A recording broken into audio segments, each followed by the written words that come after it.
Abortion. The worst thing ever invented by man. And a woman who survived it.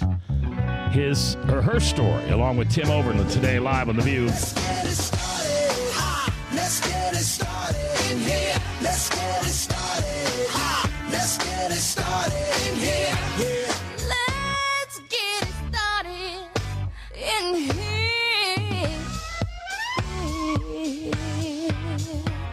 Welcome to The View from a Pew, a conversation among Christians who are out to grow their faith by asking the simple questions, the tough questions, and the stuff you really wish your pastor would talk about. Come on now, let's reason together. It's your voice we want to hear. The phone lines are open, so join the conversation. Call 855-244-0077. That's 855-244-0077. Now, here's your host, J. Michael McCoy. All right, good afternoon. It's the 16th day of January in the Lord's year 2015.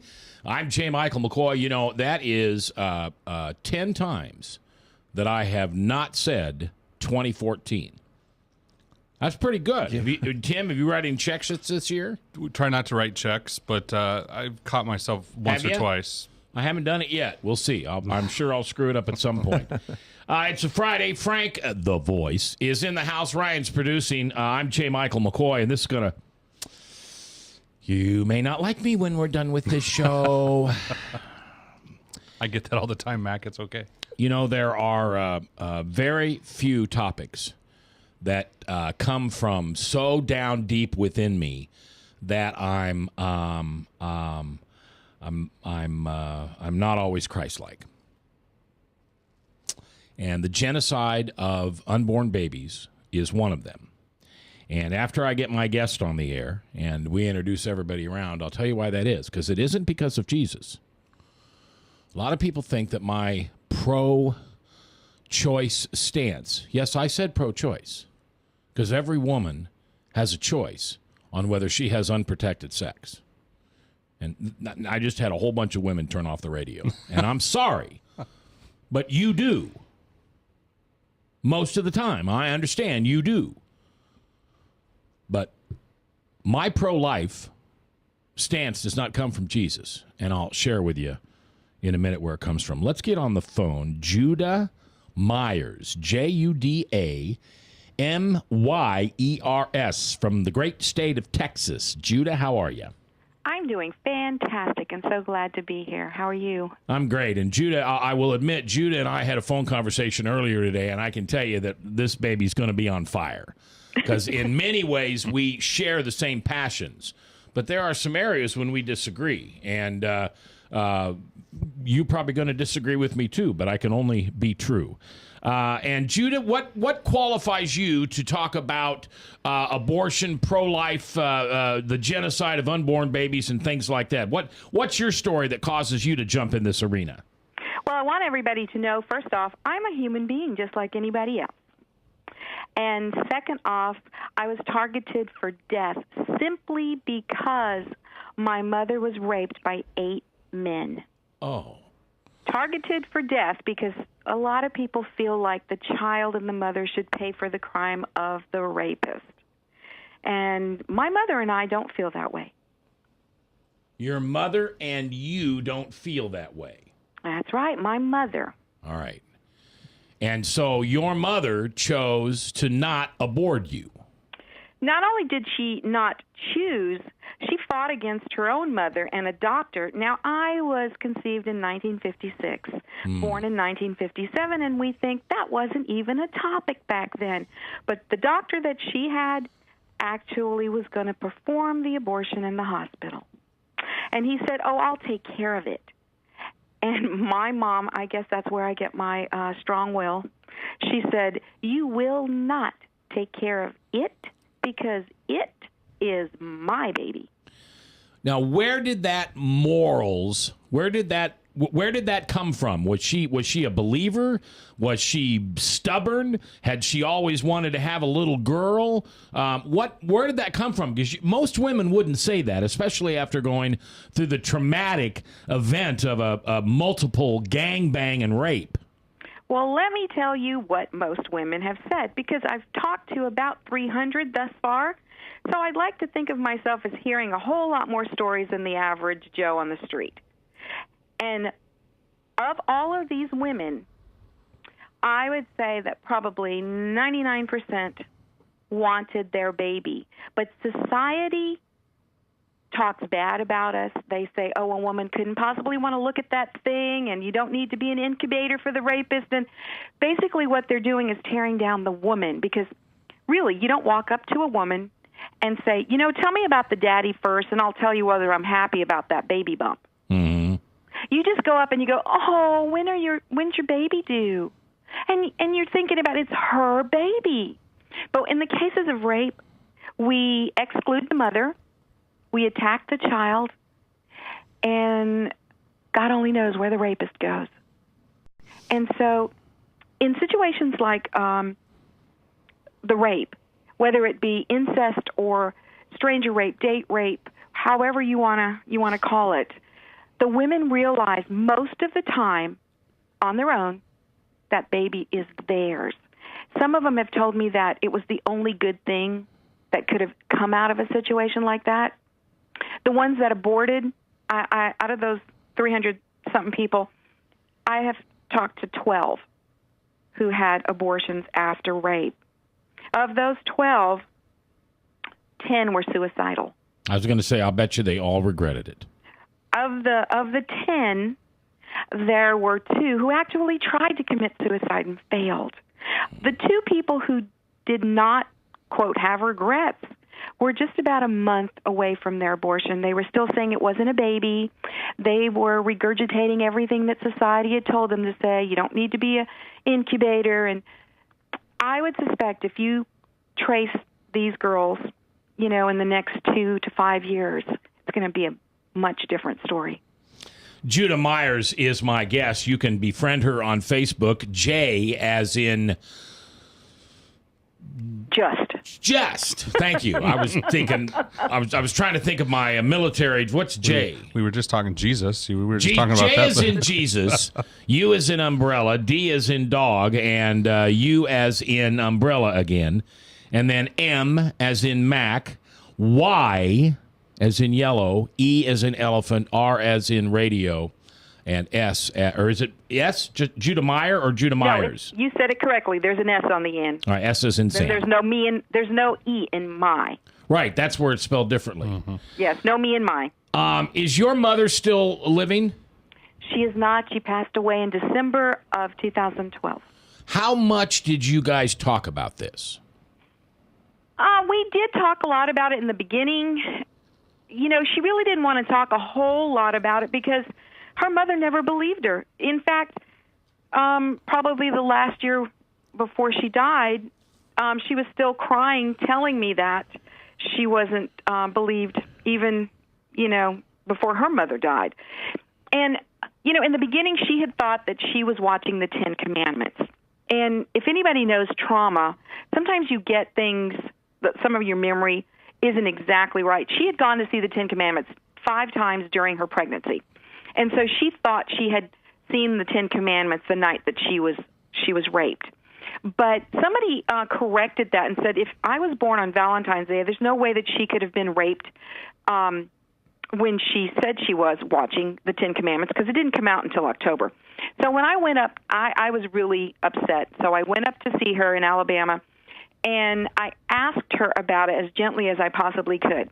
Her first reaction was of such rage, and she just screamed, "I swear I was raped." And then immediately after that, she just broke down and completely lost it, crying, telling me that she wasn't even believed by her mother.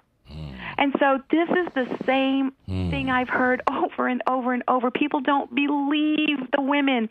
And I want to tell people out there, if somebody tells you they were raped, believe them, because the torture they have to go through after the rape, in the judgment and the doubt and the accusations and the name-calling, just isn't worth it for a lie. Juda Myers is my guest from Houston, Texas, and she was conceived in a rape by, what'd you say, 8 men? 8 men. Did any of those men ever have to be held accountable for their actions?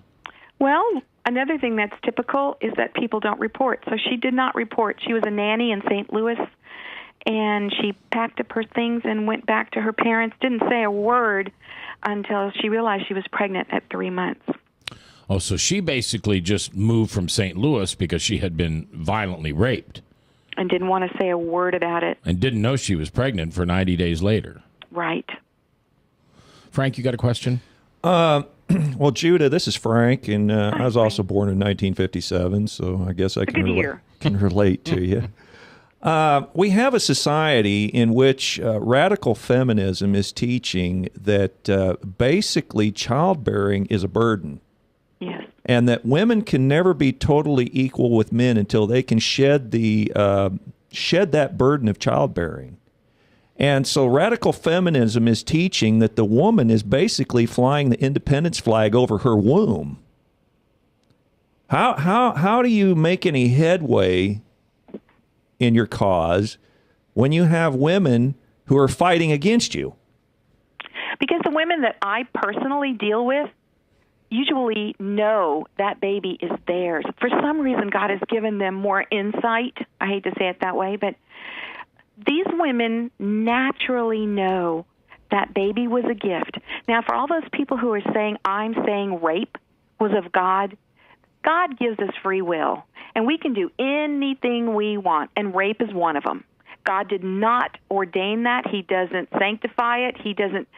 It's wrong, and that person will have to account for that. But in the woman's moment of trauma, God is the only one who can place a human being in the womb, in the uterus that was made for the baby. The little baby is not a parasite. The uterus is made only to house a baby. And so most of the women I'm talking to, they already know the baby is theirs. Big difference between, oops, I just got pregnant. Tim Overlin is my guest in studio today, and Tim is with Personhood Iowa. By the way, there's a March for Life Saturday morning, tomorrow morning, the 17th, at the Iowa State Capitol, 11 a.m., and they will march to the courthouse there on Polk Boulevard. No, not Polk Boulevard, Polk County Courthouse on Court Street. Actually, I think it's going to be the Iowa Courthouse, so across down the other way, the new... Oh, the judicial building. Mm-hmm. Okay, the judicial building. And then there are events, speakers, breakout sessions going on at the Iowa Event Center all day long. How many times you heard this story? Not of Judas, but from how many women? Well, we had our event back in July, our launch event. We came in, you had us come in and talk about that, and we had another, and I know Judah knows Rebecca Kiesling, who was somebody else who was conceived in rape. And, I know personally of someone who was raped, and we talk about how brave that young woman was to raise that child. But, and as I was listening to Judah's story, and I've heard it before, I met her a couple of years ago when she came in to speak here in town. And but, in this society, we have determined that it's cruel and unusual punishment to kill a rapist. And so we can't do that. But, and another kind of on that same logic, is there another crime that we're allowed to punish one of the victims? And that's, that just, that baffles me. Judah talked about the number of people she's talked to, and she's by far the expert. I don't claim to be an expert, but I've heard statistics, and I think it was from Rebecca Kiesling, that it's in the 75 to 80 percentile of women who are raped that decide to raise their baby. It's way more than that. Is it higher than that? I can't remember. Way more than that. Yes. I have had, some people tell me, you can't force a woman to carry a rapist baby. And I said, can I force them not to jump off a bridge? People would say yes. So it sounds like you're about to go to break. Yeah, Judah Meyer is our guest. You can get her on Facebook, and also she's got a webpage, and we'll give you that information in just a little bit. Tim Overlin's here. We're coming back. Why the passion? Why Tim's passion? My passion We'll share our stories next, live on The Truth. From the RE/MAX Real Estate Concept Studios, this is Webcast One Live.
Credit cards are like grandkids. They love you, sometimes get out of control, and it's fun to get a new one. Who can stop them from piling on? Hi, I'm Tom Coates with Consumer Credit of Des Moines. At the end of the day, you can give these grandkids back, but you're stuck paying off bad credit card debt. We can help you put the fun back into using credit cards responsibly. Right, kids? Yeah! If you need help getting credit cards off your back, call Consumer Credit of Des Moines. Hey, psst. Let me let you in on a little secret. You ready? Always try to do business with people, not places. Especially if you seek honest Christian business people. And when it comes to my car, I really need to trust who's working on it.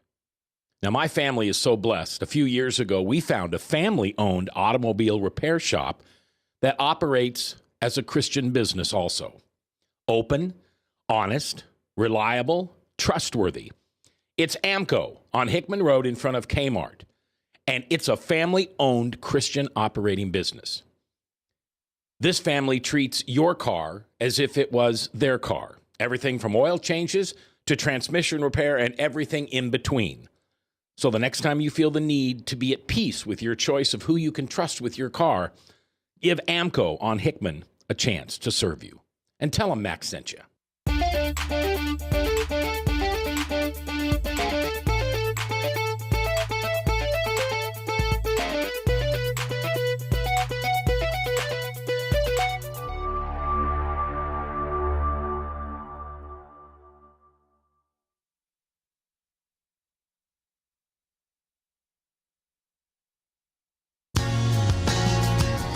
We've got questions. You've got the answer. Join the conversation. It's your voice we want to hear. So call 855-244-0077. Now, here's J. Michael McCoy. All right, back on the 16th day of January, Lord's year 2015, The Voice. Frank's in the studio. Ryan's producing. I'm J. Michael McCoy. If I haven't told you lately, thanks for listening. Love this job. Couldn't do it without you. My guests today are Tim Overlin from Personhood, Iowa. There's a March for Life tomorrow. Meet at the Iowa Capitol at about 11 a.m., and then they'll march over to the Judiciary Building, and then a day filled with events and speakers and breakout sessions at the Iowa Event Center. On the telephone, my guest is a spicy young lady. Her website is Choices, the number 4 Life. So choices4life.org. And she is the product of a multiple rape of her mother in 1956. She was born in 1957 and is passionate about getting rid of this genocide that we call abortion. You know, it was interesting because Mike Huckabee took a bunch of people over to Poland in November, and Pastor Michael Damascus was one of them, and he was on our show yesterday. And Huckabee made it clear to people that I don't bring you here just to see what happened 60, 70, 80 years ago. I bring you here to see so you realize that this is happening at every Planned Parenthood. Yep. We are still killing human beings that have no say in the issue, and they are innocent as innocent can be. And yet, we're at what, 55 million, 56 million? 56 is kind of what people say now is the number that we've flipped over. Just crazy. And to think that Planned Parenthood was started as a racist business. Mm-hmm. The woman that started, Margaret Sanger. She was a eugenicist, actually. Yeah. It was racism, weed people that were the undesirables, people that were handicapped in some form. Get rid of them. Mm-hmm. Okay, so we know what drives you, Judah, and that is the fact that your mother made it clear to you that she had a choice in 1956, and she chose a life for you, which I'm sure you were always thankful for. You're a mother and grandmother now. Have you passed those? Have your children and grandchildren embraced that same passion that you have? They are most grateful for their lives. My 2 sons are both married and have 3 children. Wow. So we're doing good. Good.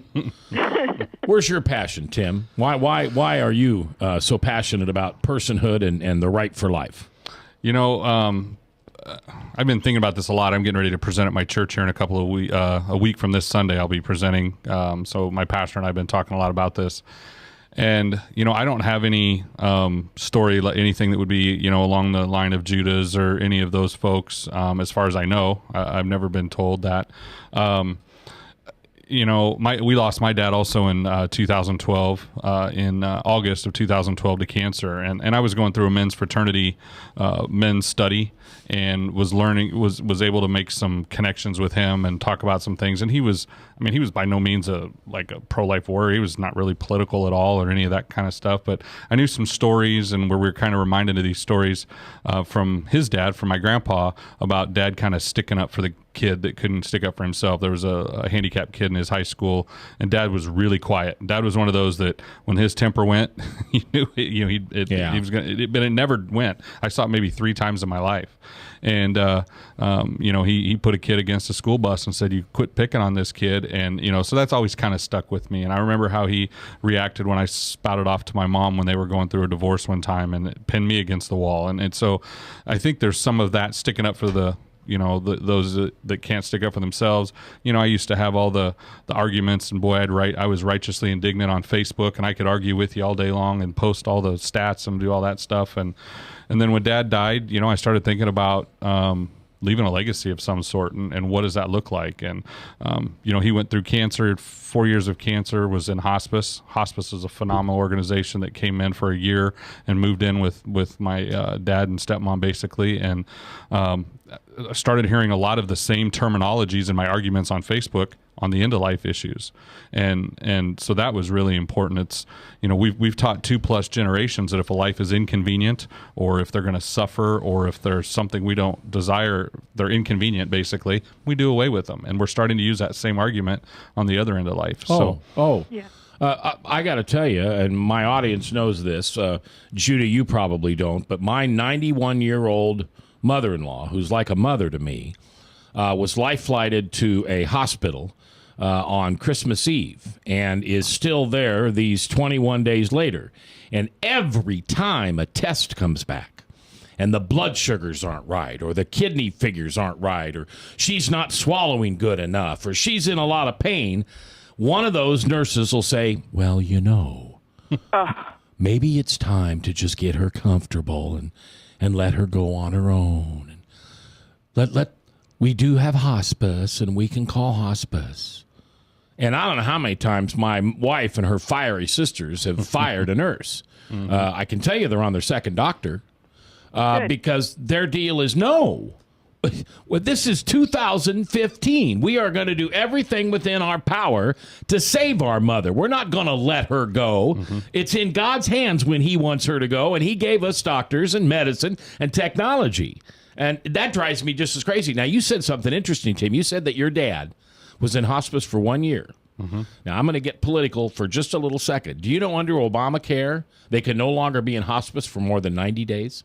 I did not know that. Yep. Medicare, you'd have to take it out of your own pocket, not even your own private insurance. It is against the law to have someone in hospice for more than 90 days.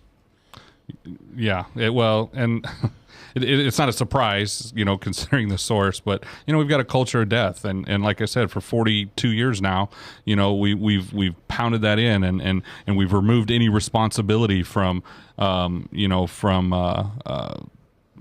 women or the choices that people make. We've removed that responsibility. We've let guys just go and do whatever they want because they can throw a couple $100 down and say, "Take care of it. I don't want to deal with it." Yeah, and what is this whole society of this daddy baby or baby daddy? What are they called? Baby daddies? Baby daddy. Yeah.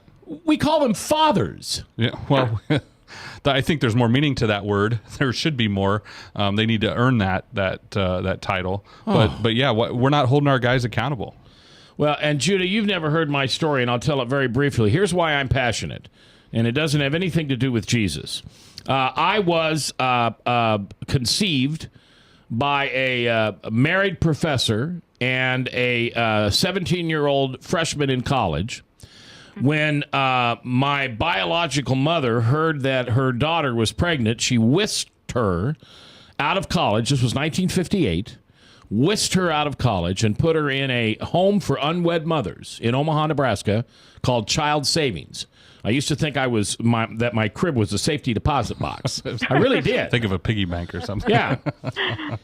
And at 8 months, I was adopted by my parents, and I was raised by some good people in a little town in Beatrice, Nebraska. Never wanted for anything. Good people. I love my mom and dad. They're my mom and dad. Yep. But one night on the radio, I was working a Sunday night, Monday morning on KLMS, Lincoln's music station. And back in those days, it would not be unusual for specifically a female to call a male disc jockey just to talk. That faceless, nameless person. And a little girl called me, and she had just been told, and man, I'd do anything to find this girl again, by the way. She had just been told by her parents that she was adopted, and she was very, very upset. Now, obviously, it was a God thing that this girl called me, because I don't go on the radio as J. Michael adopted McCoy. And so I spent 2 or 3 hours with this young lady telling her that narrative that we are told when we are told we're adopted. Oh, you're so special, and your mom and dad picked you, and all that kind of stuff. And even though I felt a little yucky telling her that, that's what she needed to hear, and so I told her that. And at 6 a.m. that morning, when I got off the radio in Lincoln, Nebraska, I decided I was going to go figure out who my biological mother was. Long story short, I found her.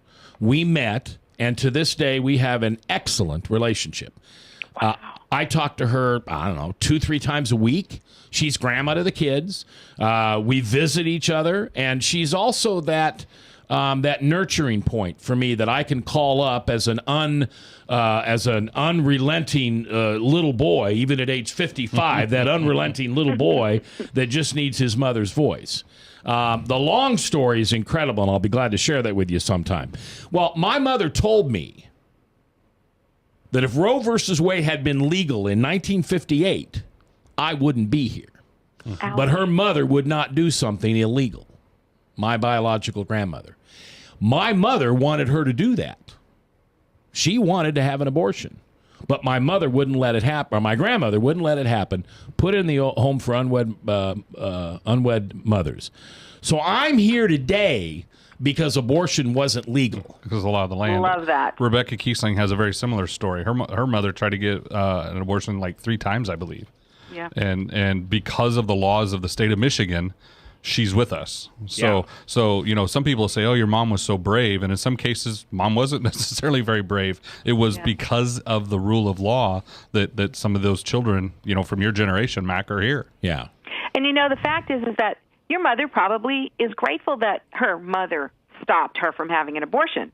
I mean, the people that are forced, like I was saying before the break, the people who tell me you shouldn't force a girl or a woman to carry the rapist's baby, I ask, do you stop a woman? Do you force a woman to get off the bridge from jumping in? Yeah. Do you force a woman to put the gun down instead of shooting herself? Now, if you know something that is better for a person, that they don't do it, it could be a life and death kind of thing, even for the mother, because we've seen botched abortions end in death for these women. So would it be smart to let somebody play Russian roulette with a gun? Would you just smile and say, that's her choice? I didn't let my kids play in the middle of Hubble Avenue when they were growing up. So right. And so sometimes people don't know what's right and good for them. And so, yes, I do intervene, and I do get in there, and I do the best I can to force somebody not to abort. And one case was a 15-year-old who adamantly wanted an abortion. She's not going anywhere. She wants an abortion.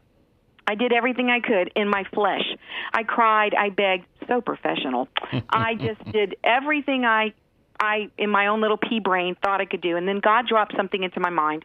She had said that she wanted to be part of the Army. And God said, ask her if she wants to help save lives, is why she wants to be in the Army. When I asked that, she just lit up. And she said, yes. And then God said, tell her that she's the only one who can save this baby. That's her first assignment. So when I said that to her, man, you could just see the lights going on. Mm-hmm. She looked at me and she said, yes. Fast forward, that girl has had her child, a beautiful little baby boy. She even nursed that baby. Complete opposite. She doesn't even want to talk about what she felt before, because now she's on the other end of that, and she's got her blessings beyond anything she thought abortion could have given her. Juda Myers. People don't know. Juda Myers is on the phone, hailing from the great state of Texas. Her organization, please look it up online. Choices, the number 4, life. So choicesforlife.org. Check her out. Listen to her story. If you're going to be friends with Jude on Facebook, you better be a prayer warrior. Yeah. Because she puts them out on Facebook, let me tell you. Tim Overlin's here from Personhood, Iowa. March tomorrow. March for Life, 11 o'clock at the Iowa Capitol. And events, breakout sessions, all kinds of stuff going on at the Iowa Event Center. In a minute, we're going to get tough. Talk about the politics of abortion, because it's all about the politics. And also the story of a woman I interviewed many years ago that had an abortion and how she felt. That's next on The Truth.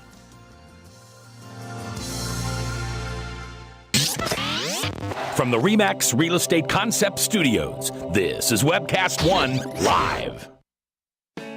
I'm Brian Leach, owner of Service Legends, and my position is Chief Talent Officer. I'm Nicholas Wonderscheid. I am Bernie Homs. And I'm the Service Manager. Marketing Director and Client Relations Manager. Everything that we do is about ensuring that we exceed your expectations. Our clients are important to us. 100% satisfaction. We're not just focused on heating and cooling. That's the easiest part of our job, actually, is fixing furnaces and air conditioners. Everyone that we come in touch with, we want to improve lives. Bottom line is, we've got our installation guarantees, 25% energy savings guarantee, comfort guarantee, temperature selection guarantee, property protection guarantee. 100% satisfaction guaranteed, fixed rate or it's free. All of those guarantees are backed up with a 100% money-back guarantee to hold ourselves accountable to making sure that you get what you're after. Just fixing the problem today. If they have another problem 5 days down the road, it's still fixed rate or it's free. We use what's called straightforward pricing. Our technicians are going to give you an exact to-the-penny price on what it's going to take before they move forward with any repair. That way you know what to expect. It's the same price every day. No surprises. If you get off work at 5 o'clock in the afternoon, you come home, you realize that, my furnace is broken. Now you need to call somebody out that night. You shouldn't have to pay more for that. We're guaranteeing service 24/7. We run afternoons, evenings, nights, weekends. We're staffed to work that. Phone rings at 3 in the morning. You'll get one of our representatives answering the phone every time. We're not sending you out to Timbuktu in some call center. It's our Service Legend team members, our mission control team. I'll take a call anytime. And then they answer the phones the same way during the day as they do at night. It's a great day at your service company. How can we make you smile? That's the only way to provide true 24-hour service. When you're able to let somebody actually live in their home safely when they weren't able to do that before, where they don't have to stay up at night and worry about, is the heat going to come back on? Are we going to freeze the pipes? Is the baby in the room next door going to be sick because they got too cold? When you're able to help somebody overcome challenges like that, that's impacting a life. That makes a difference. I get goosebumps thinking about it. I love the team. I love the people that I work with. We have fun, but we work hard.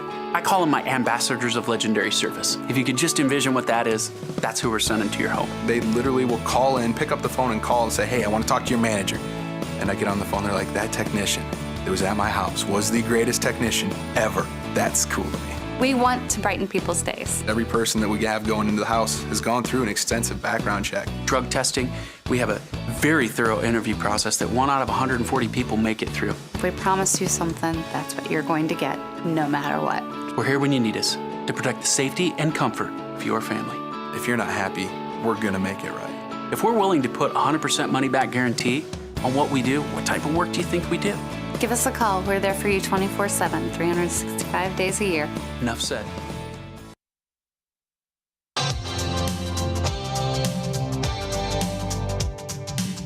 We're the ones in the pew, not pulpit. Come on now, let's reason together. The phone lines are open, so call 855-244-0077. Now, here's J. Michael McCoy. All right, welcome back. 22 minutes before the top of the hour, Salem Radio Network News at the top. And then, of course, Michael Mudloff from Westkirk Presbyterian Church with True Blue. And then Hank, the Bible Answer Man, at 5 o'clock. All right, my guests are, my co-host today is The Voice, Frank. And Frank has a question he's been dying to ask, and I have stifled him, so I'll give him a chance in a minute. Tim Overlin from Personhood, Iowa. Now, there's a March for Life tomorrow, but it's not your march. It's somebody else's We'll march. just be there. That's Iowa Right to Life. That's Jennifer Bowen and her crew that spend all those hours putting that thing together and bringing in the speakers and feeding us and all that kind of fun stuff. So that starts 11 o'clock at the Capitol, and then breakout sessions and all kinds of stuff all day long at the Iowa Event Center. On the phone is Juda Myers, Myers, first name Juda. If you're a Facebook person, befriend her. But as Tim said earlier, be a prayer warrior because she's going to call on you. Her website is choicesforlife.org.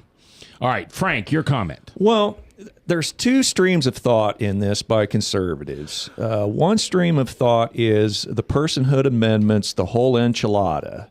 Then I kind of look at it as how the progressives do gun control and how the progressives generally attack things that the conservatives hold dear, is they chip away at it a chip at a time.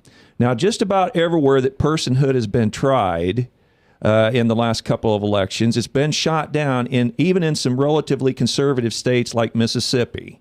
So just describe for our audience, if you could, which way you feel like the movement needs to go, because it kind of seems like the personhood stuff isn't working, in my opinion, but you may have a different opinion. Are you asking the guy with personhood, or are you asking Judah? Well, either one. Judah, I don't know if you want to take that, or you want me to. I would love to take that one. Well, I'll let you go first, and then I'll give my opinion. Okay. Let me just say that abortion started legally in 1966 in Mississippi for only one thing. It was to kill the rape conceived. That is the foundation that it started in the U.S. Okay? So fast forward 48 years, 49 years, and we are no closer to really ending abortion, because I just had a client that was told, hurry up before the 20 week, because, that's the cutoff date. You have to hurry up and get your abortion. So all the laws that are, quote, incremental, somebody dies. In all the chip away stuff that we're talking about typically, nobody dies. It's just a continual moving along, and we understand that. That would be like trying to get personhood in every state. We just keep going along. But at this point, the reason why personhood isn't working is because pro-lifers have been convinced that sacrificing the rape-conceived person is going to get us closer to ending abortions. But what happens is the rape-conceived is stuck in the middle. We are the negotiating tool of the pro-lifers, and then we are the foundation for the choice people. And if you imagine a baby in the middle being tossed and, thrown around like a piece of meat, that's what the visual is on this. Because people say, oh, well, you try to go into a burning building and you try to get all the people you can. But see, you don't have a list before you go into a burning building. You don't say, all right, there's 2 white people, a black person, a couple of Hispanics, and an Asian. We're going to get the black person, the Asian, and the couple of white people. Everybody else, we're just going to leave in there. And that's what the incrementalism is doing. You're deliberately leaving somebody behind, and people die. All right, I want to. Go ahead. Well, no, I'm gonna stir it up a little bit. So if you want to, go ahead. I was just gonna, I guess back up some of what Juda's saying. It's the reason that I jumped in on the personhood side as opposed to, let's give credit where it's due. There's less abortion clinics now than there have been in decades. They're sadly now they're larger and more efficient, and they figure out more efficient ways to kill. And what a lot of these incremental bills do are they give the and I refuse to call somebody who takes a life a doctor, but they give these people a instruction manual on how they have to go about killing the child. Most of these incremental bills you could easily put in, and then you can kill the baby. Almost every single one of them. Well, I think most American people side up. Statistics have shown this, that most people will side up with no abortions in the third trimester. So I think a lot of times when you go for these all or nothing amendments, you end up getting nothing, and the ball doesn't get moved forward. Well, what I would say, and this has been kind of the talk with the personhood people, because I talked to several from around the country, is, you know what, did we win on the ballot this time? No, we didn't. The percentages are higher, and it's moving the conversation. It's getting people to come around to that point of view. A lot of people say this young generation that's coming up now, my kids and the generation behind them, they're the ones that are going to knock this out because it's so cut and dry. The arguments being put in front of them consistently, they're looking at these 4D ultrasounds and they're seeing, these children, these faces of smiling and those type of things. There's a mobile pregnancy unit that's coming to this area that's going to have an ultrasound in there that at 7 weeks, you can still see the baby attached to the yolk sac and the fingers. And I mean, we're talking at 7 weeks. Yeah. I mean, some women may not even know they're pregnant at that point. They're going to have suspicions, obviously, but they may not even know at that point. And we can see that, this is a person. So, it's that model. And, and I know Mac wants to get into the politics of it, and that's fine. I some of the people I work with on my board are love that stuff, and I enjoy it. But there's a part of it that I think is more important, and hopefully we'll have time we can talk about that. That's got to start first before we're going to make any changes here in Des Moines or in Washington. Go ahead and go ahead. Go ahead. So what the main focus that we're starting off with Personhood Iowa is we want to kind of kick the church in the tail a little bit. And, I've got family members that disagree with everything I say and believe. And I use those folks as the mirror to the things that I believe and the things that play out of those beliefs. And when I hear, well, you're just pro-birth, you don't care about the child once it's born because you're an evil conservative that just wants to cut welfare and all those silly things. Well, but then I look at that and I say, well, I don't believe that, but is that what we look like sometimes? Do we as Christians, we say we're Christian, we say we're pro-life, are we doing a very good job of proving that? Or do we just look like we're pro-birth? So what our motivation is at Personhood Iowa is we want to get the church activated. We want to build affiliates in every church in the state, and I just learned there's about 4,400 of them, so I'm going to be busy. But we want to get that local church to support the local pregnancy center and to make adoption a key portion of that, and to take back from the government a lot of these responsibilities that we've given up and get back involved to actually being pro-life and meaning that, loving our neighbor. The neighbor is the woman, the baby, the father, and doing that. And that's when we do that and the church takes its place back at the head of the culture, then we can make the changes in Des Moines and Washington so much easier because we're actually not just sounding like chirping broken records. Tim Overlin is here. He's with Personhood Iowa, and he's a part of a march for Iowa Right to Life tomorrow, starting at the Capitol at 11 a.m., and then all day long events at the Iowa Event Center, breakouts, things like that. The young lady on the phone is Juda Myers, Judamyers, and her website is Choices for Life, and that 4 is the number 4. So choicesforlife.org. When we come back, we're going to talk a little bit about the politics. I won't spend too much time in it, but I'm going to probably be on the other side of this conversation with Tim and Judah. I think you guys are going to disagree with me, but we'll talk about this. It's the sanctity of life.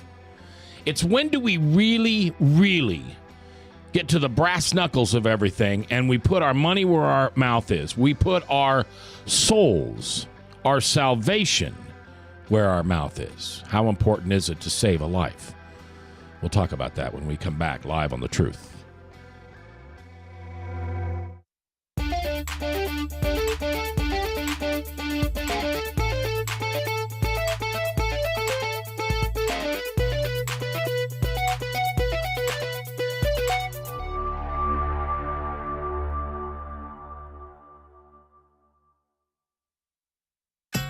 Credit cards are like grandkids. They love you, sometimes get out of control, and it's fun to get a new one. Who can stop them from piling on? Hi, I'm Tom Coates with Consumer Credit of Des Moines. At the end of the day, you can return the grandkids, but you're stuck paying off bad credit card debt. We'll help you put the fun back into using credit cards responsibly. Right, kids? Yeah! If you need help getting credit cards off your back, call Consumer Credit of Des Moines. Hey, psst. Let me let you in on a little secret. You ready? Always try to do business with people, not places. Especially if you seek honest Christian business people. And when it comes to my car, I really need to trust who's working on it. Now, my family is so blessed. A few years ago, we found a family-owned automobile repair shop that operates as a Christian business also. Open, honest, reliable, trustworthy. It's AMCO on Hickman Road in front of Kmart. And it's a family-owned Christian operating business. This family treats your car as if it was their car. Everything from oil changes to transmission repair and everything in between. So the next time you feel the need to be at peace with your choice of who you can trust with your car, give AMCO on Hickman a chance to serve you. And tell them Max sent you. From the RE/MAX Real Estate Concept Studios, this is Webcast One Live.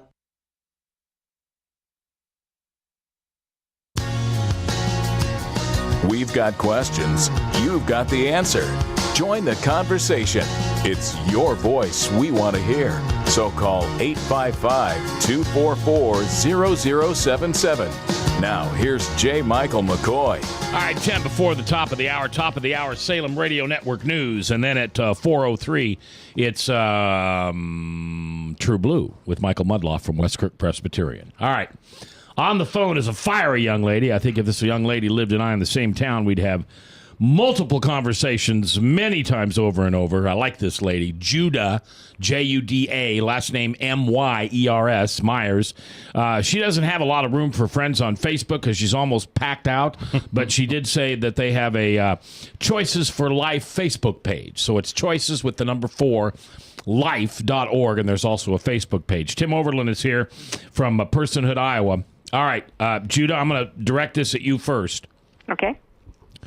So, your state senator, whoever he or she may be, someone you trust, a conservative, comes to you and says, Judah, I've got good news and I've got bad news. The bad news is I think that abortion for rape and incest is going to remain legal. The good news is all the others are going to be illegal. We are going to be able to save 2 to 3 million lives a year. And abortion for, I don't care, I just got pregnant, it's my right, I don't want to carry the baby, I don't know the guy, will now not be legal anymore. And those babies will be safe. But in the instance of your mother, who was raped, she could have that abortion. Would you go for that deal? There is no legal, but we're going back to 1966 in Mississippi is what you're telling me. We're going back. Scenario? And abortion is illegal except for rape and incest. Yep, that's going back to Mississippi in 1966. that's a really hard call, because now I who am living have the right to put somebody else's life as a sacrifice. And I don't know what to do with that, because God condemned the people who offered sacrifices to Molech. I don't really know what to do that. Sure, this is what I do. I always put things back on God. What would God say? Is it good to save some and offer the rest for sacrifice? This is I want to tell you, this is very hard for me too. But see, God, remember this though. Those babies sacrificed, God immediately sweeps up in his arms and brings home to Jesus. So then we should let everybody who wants to do that do it. And it doesn't work either. I've got some good Christian friends who think that abortion is fine. Legal abortion is fine, because those babies who we would force them to be born would be born into horrible situations, unloving, unnurturing, poverty. Let God take them home now. No, it wasn't God that took them home. See, that's a complete different thing. If you have an abortion, you did that on your own. God did not do that. They'll go back to God, but that is not God's will. So basically, you're taking life out of God's hand. You're taking what God has supposed to be in control of. You're taking that away from God and saying, well, they're going to go back to God anyway. That's not so much for the child that's so bad. It's for the people who are walking away from God. Frank? What if they go to heaven and we all go to hell because we've allowed it? Well, my response, Judah, I kind of appreciate your answer, because I've dealt with many on Facebook that automatically throw it back in my face that say, well, which ones do you want to choose to die? So I'm glad I didn't hear that response from you. But I guess I would ask this. If we could stop the 96% and we could get a consensus on that in the country, then you systematically go after the remaining 4% and start trying to save them. But until you can get the 96%, in essence, 100% are dying. So I'm saying, let's go after what we can save, what we can have consensus on. Then when we get that, then let's incrementally, progressively, like the progressives go after our things, do the same thing to them. But get what we can get now. That's the way not men as in men, but mankind. The ways of God are not the ways of man. And so we can rationalize how good it is that we think we're saving. But listen, if you leave a loophole, this is like roaches in an apartment complex. Do you ever live in an apartment? Mm-hmm. Yeah. Okay. Well, oh, great. I've got somebody at the door here. But at the typical, right? Judah, go ahead and take care of that. We're just a few minutes away from the end of the show. We will have you on again. Thank you very, very much for being here. Okay. I lost my whole train of thought. Judah, I tell you what, we've only got a couple minutes left, so I'm going to say goodbye, and we'll have you on again. I greatly appreciate your passion. I love you. I appreciate you, and you continue the fight, and I look forward to having you on again, all right? Thank you so much. God bless you guys. All right, bye-bye. Thanks, Judah. Yep. Judah Myers, Myers. Claim her on Facebook. Her website is Choices for Life, and the 4 is the number 4.org. What do you never answered that. What do you think about that? Well, so, maybe I was going to jump into one of the ones, the scenarios that Frank doesn't like, but we're right now there's this national bill that we're going to fight, and we're using those exceptions, and I guess for those watching on the pod or on the web can see that I have red hair, and I would be pretty upset if somebody said, well, we want to make redheads and redheads with freckles the exception. And there's all kinds of exceptions. Those, Mac talked earlier about the end of life in Germany and Poland and the reasons they used. And I think we didn't end slavery that way. We couldn't do it that way. We have to say either owning a person is wrong or killing a person is wrong. And I think a lot of that terminology, I think it weakens our argument when we do that, because it just does. If I say I am for all life, but that I'm okay after, before 20 weeks or because of how the child was conceived or fill in the blank, I think that weakens our argument in the long run. All right. Frank, thanks for being here. Have a good weekend. Thank you. Ryan, thanks for doing such a good job producing. Love you, brother. Appreciate you being here. Tim, thanks for being here. Thanks for having me, Thanks Matt. for your fight. Man, I love your passion. Thank you. Not just because we agree. Even if we disagreed, I'd still love your passion. You're a genuine guy, and God loves you. And for Juda Myers, we are so blessed to have people like her in this world who are willing to not just stand up, but stand up on the bar, stand up on the table, stand up on the stage. Stand up, girl, and shout from the rooftops that I count. It doesn't matter how I started. I count. And I count now because I'm a child of God and the daughter of a risen king.